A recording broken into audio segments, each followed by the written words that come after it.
Welcome to my channel Telugu కథలకు స్వాగతం. ఈరోజు మనం చదవబోయే కథ పేరు లోభం పనికిరాదు. సుకుమారుడనే నేత పనివాడు ఉండేవాడు. అతను చక్కని బట్టలు నేసి జీవించేవాడు. ఇక్కడ సరైన ఆదాయం లేక అతను నిరాశ చెందాడు. అతను డబ్బు సంపాదించాలని నగరానికి వెళ్ళాడు. అతను డబ్బు సంపాదించినప్పుడల్లా ఒక కొత్త వ్యక్తి అతనికి తెలియకుండా డబ్బును మాయం చేసేవాడు. అతని డబ్బు సంచి ఖాళీ అయ్యేది, మొత్తం శూన్యమయ్యేది.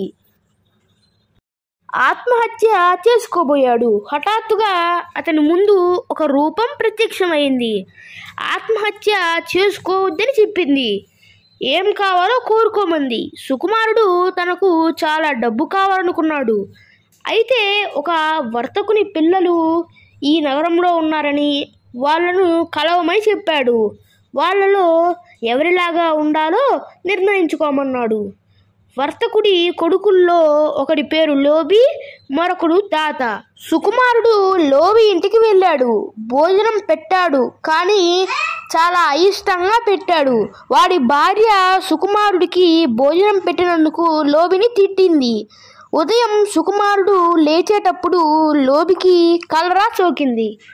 సుకుమారుడు దాత ఇంటికి వెళ్ళాడు. అతనికి మంచి ఆతిథ్యం లభించింది. ఇద్దరు మనుషులు చర్చించుకుంటున్నారు. దాత చాలా డబ్బు ఖర్చు పెట్టాడని, అతను అప్పు ఎలా తీరుస్తాడని వాళ్ళు అనుకుంటున్నారు.